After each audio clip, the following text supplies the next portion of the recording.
एक कुड़ी की, एक कुड़ी से ज्यादा उस मुंडे की बात करते हैं who is getting very frustrated. क्या है ना कि हीर ने रांझा को बोल दिया है कि देखो मेरे ससुराल की बातों में इंटरफेयर मत करो क्योंकि ये मेरा घर है, I will handle it.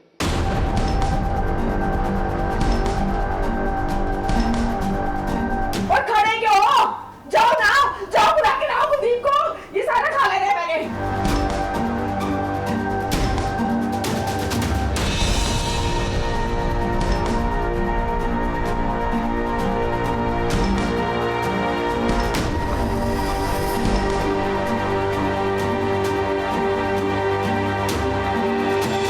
Ranjha का गुस्सा ज्वालामुखी बनकर पंचिंग बैग पर फट रहा है क्योंकि रांझा जिस हीर को बचपन से अपना दिल दे बैठा है, आज उसी हीर ने फोन पर खरी खरी सुना दी है रांझा को। और हीर ने यहां तक ये कह दिया कि हमारे घर के बीच कोई दखलंदाजी ना करें। ये सुनने के बाद रांझा का दिल टूट गया क्योंकि इसके बाद रांझा को जो सदमा लगा है उसे बताया नहीं जा सकता। रिश्ते को छोड़कर आगे नहीं बढ़ेगा तो मैं रिश्ते कैसे जोड़ पाएगा? पुराने रिश्ते छोड़ दूंगा जोगी जी महाराज, दुख हो जाऊंगा। अब जिस तरह से मैं चल पड़ा हूं ना, वो भले ही कांटों से भरा हो, लेकिन पहुंचाता तो मुझे घर ही है। अब तो मेरी किस्मत की रेखा हीर जी के साथ जुड़ चुकी है। फ्रस्ट्रेशन इस बात का है कि मैं हीर जी के घर गया था क्योंकि मुझे जो इनविटेशन कार्ड मिला था कुलदीप की अंतिम अरदास का, उसमें हीर जी का नाम मेंशन नहीं था। तो इस बात का मुझे बुरा लगा बिकॉज आई थिंक अटवाल वाले कुछ भी करके उनको नीचे दिखाने की कोशिश कर रहे हैं और वो चीज़ मुझे अच्छी नहीं लगी है। And she is under dominance उनके परिवार वालों से।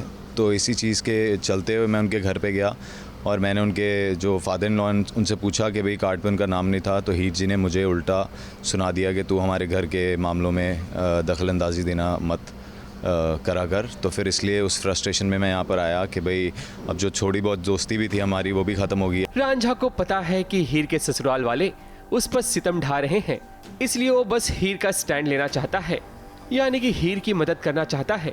जैसे हीर के ससुराल वाले उसे पढ़ाई करने से भी रोक रहे हैं, तीजी को छोड़कर हर कोई हीर को रोकना चाहता है क्योंकि आज ही के दिन कुलदीप के अंतिम अरदास रखी गई है जिसमें हीर का होना बहुत जरूरी है। लेकिन कुलदीप ने कभी नहीं चाहा कि गम के अंधेरे में ख्वाबों की दुनिया की कुर्बानी दे दी जाए। कहीं ना कहीं जब अच्छाई हो रही होती है तो उसमें एक बुराई आ ही जाती है। सब सपोर्ट कर रहे हैं लेकिन मम्मी जी को ये गवारा नहीं है। उनको लगता है कि अगर कुलदीप की अंतिम अरदास रखी गई है तो उसको वहाँ, उसकी पत्नी को वहाँ होना चाहिए।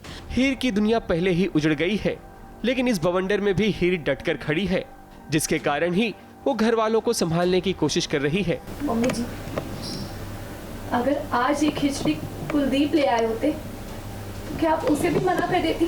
और खड़े क्यों हो?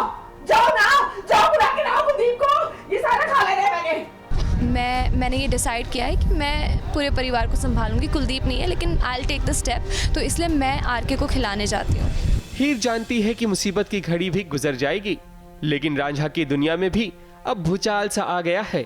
लेकिन अब देखते हैं कि हीर और रांझा की मुलाकात कैसे होगी। मुंबई से प्रिया धावड़े और विशाल शर्मा के साथ एबीपी न्यूज रिपोर्ट।